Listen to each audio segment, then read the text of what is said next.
The Trudeau government is facing mounting pressure from across the country to take more international action to hold Burma to account for the genocide of the Rohingya people. 34 senators, a third of the Senate, and more than 100 human rights organizations and advocates sent a joint letter to Foreign Affairs Minister Chrystia Freeland this week urging Canada to initiate proceedings before the International Court of Justice for breaching the United Nations Convention Against Genocide. The court deals with disputes between states. In September 2018, Canada became the first country in the world to officially recognize the violence perpetrated against the Rohingya by Burmese security forces as genocide. Canada also stripped Burma's de facto leader Aung San Suu Kyi for her honorary Canadian citizenship over her inaction on the violence in her country. But branding the situation a genocide carries with it an international legal obligation to intervene potentially with force, which is why push is now on to see Canada take this next step. As concerned, parliamentarians and members of civil society will strongly believe that those responsible for the genocide against the Rohingya must be held to account by the international community, the letter says. We firmly believe that Canada is in a position to exercise strong and effective global leadership in response to the genocide by pursuing this matter before the International Court of Justice.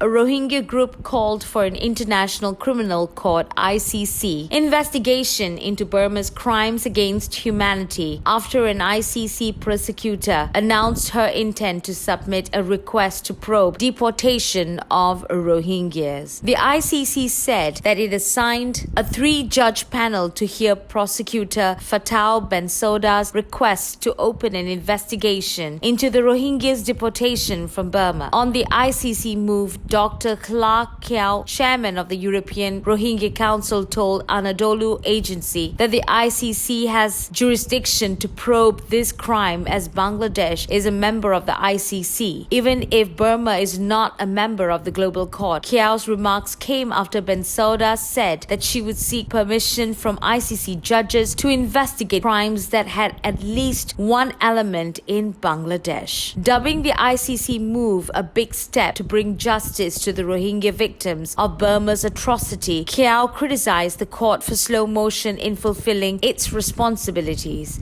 We would like to see the ICC fulfilling its responsibilities as fast as possible so that Burmese generals responsible for the crimes get a message that they will be prosecuted, he said. If granted, the ICC would become first international court to look into atrocities against the Rohingya minority of the Buddhist majority Burma. Kiao said that Burma, in an expected response, has already rejected the court's decision. Myanmar's military's lengthy list of atrocity which happened solely in its territory, including genocide and war crimes, demands a quick UN Security Council referral to ICC. Only then full justice to victims could be achieved, the rights defenders said. Nay San Luin, the coordinator of Free Rohingya Coalition, said that since Myanmar is not a signatory of Rome's Statute of the International Criminal Court, we need a referral from the UNSC. But unfortunately, the UNSC has been dead for a long time. The UN needs to abolish the veto system which is supporting impunity, he argued. Regardless of UNSC's referral, the ICC can still go ahead, as it is clear that about 750,000 Rohingyas were forcibly deported to Bangladesh, a signatory of ICC, he added.